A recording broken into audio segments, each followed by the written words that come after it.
That's right. You must have a number of DWI convictions if you want to be successful as a business leader and as an entrepreneur. And now you've also learned a lesson in marketing. You've got about 5 to 7 seconds to get people's attention. And that title, DWI, got many of you to perk up and say, what does he mean by that? Now, for some of you who may not be familiar in the English language, or particularly with some of the concepts in North America, the word DWI is usually the initials for something that is very, very bad. It actually means driving while intoxicated, or driving while under the influence of drugs or alcohol. Obviously a very serious and very dangerous thing to do. And getting a DWI conviction in many cases can really be very, very serious, and in many ways it could really hurt your career, and particularly your reputation among your clients, customers, and the people in the community you serve. You want to avoid a DWI. And here I come and say, get a lot of them. Who are you and why are you saying that? Well, once again, my name is Stan Hustad, and I'm a guide and a teacher and a broadcaster, helping people who want to be world-class entrepreneurs and business leaders by learning some of the things that will be important for them to understand what it takes. What does it take to be successful in life and business today? And one of the things it takes is just exactly what I said, a series of DWI convictions. Now, obviously I'm putting you on.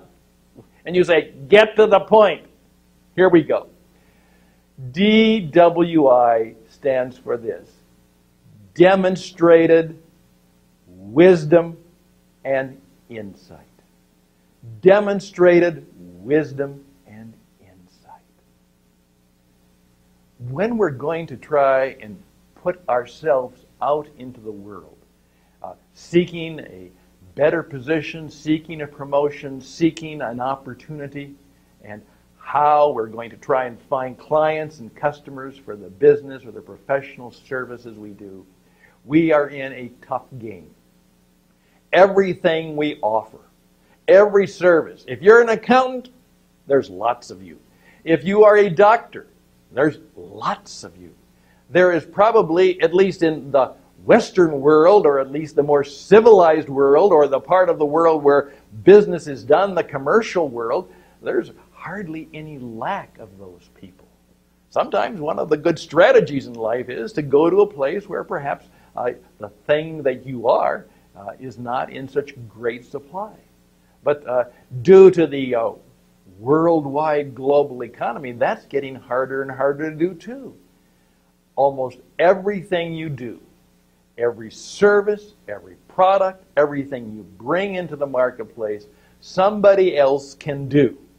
And perhaps they can do it just as good as you can do it. And perhaps they can even do it better than you can do it. And perhaps they're even cheaper than you. They will do it for a lesser price than you. Of course, that's the world we live in. And that's the world we have to market ourselves in. That's the world we have to do business in. And so we're looking for, what does it take? What are the ways that we can gain that competitive advantage so that people will, as I say, they will be attracted to you.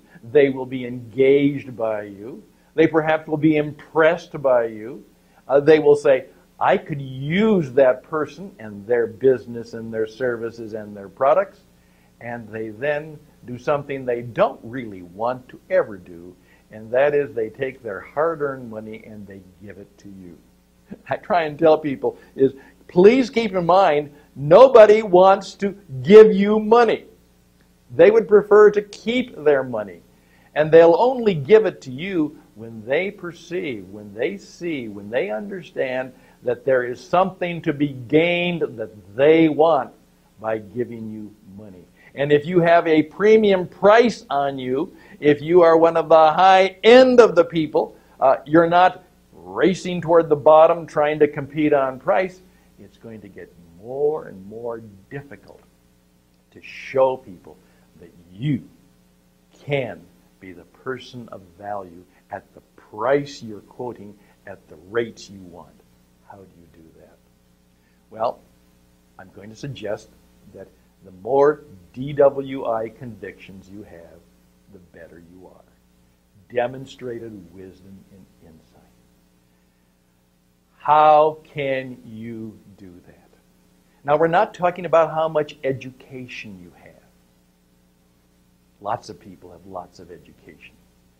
But wisdom is something that you know that is useful to me. It's not just information, because information may not be helpful to me. Wisdom is where I perceive that that stuff, that information you have, comes from a different source that may not even be familiar with me. And I say, wow, I didn't know that. That makes sense to me. How did you know that? Where did you find that out? When we deal with people who can demonstrate some wisdom, the person of value and the person of character, and that's the kind of people we want to deal with, begins to stand back, and they have a certain impression of finding themselves in the presence of a person who kindly, confidently, without bloating or gloating, demonstrates some wisdom. And then insight. That wisdom leads for them to have the ability to see what might be coming, to see what might be. Now, there's a part where we say, can you predict the future? Well, of course we can't predict the future. But wise men and women can obviously look at the patterns, look at the past, see what's going on, and perhaps that great and wonderful gift, the ability to have a sense of what is coming and what we might do about it. Insight.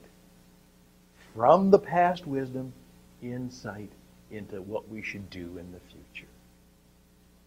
One of my favorite quotations comes out of the Hebrew Scriptures, where it says the great King David had the men and women and the tribe that was serving him, they were called Issachar. Interesting name. And it was said they understood the times and they knew what to do. Now, the people that I really want to work with, the people who I really want to, if I have to pay money to them, the people I want are those who take it up several notches from they know what they're supposed to know. They can do what they're supposed to do. Please keep in mind, in every field, in every situation, half the people in that field are perhaps below average. That's just the way it works. Now, hopefully it doesn't attract below average people globally, but that's the way the world is. And how can I make a difference so that whatever I do, whether it's bookkeeping, accounting, selling cars, teaching, guiding, broadcasting, all of those things, whatever it is, that people not only see that I'm good at what I do, maybe they can perceive that I'm occasionally great at what I do, that they find that there's a part of me that cares about what I do, and I'm passionate about what I do, and I really love what I do, and I love to share it and help others. But on top of that, they find that I have some wisdom and insight that they can demonstrate, and demonstrated wisdom and insight can be useful and helpful to the people they're sharing it with. So there you go. Now I have an assignment for you. What does it take in your business, your career, your profession to demonstrate some wisdom and insight? What might that be? Now, what are you going to do to try and acquire some wisdom and insight? Are you going to find a mentor, a sponsor, a coach, or a guide? Are you going to read more? What are you going to do? What kind of wisdom path are you going to go down to acquire that wisdom and insight? And then, how are you going to demonstrate it? Are you going to write a book? Are you going to create a class? Are you going to do a seminar? Are you going to do a workshop? Are you going to do something like this?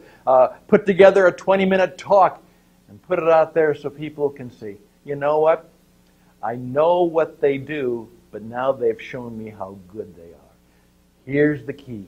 Don't describe what you do. Demonstrate how good you are. Demonstrate your wisdom and insight. There you go. Just a taste of what you need to know, what it takes to be world class as an entrepreneur and a business leader.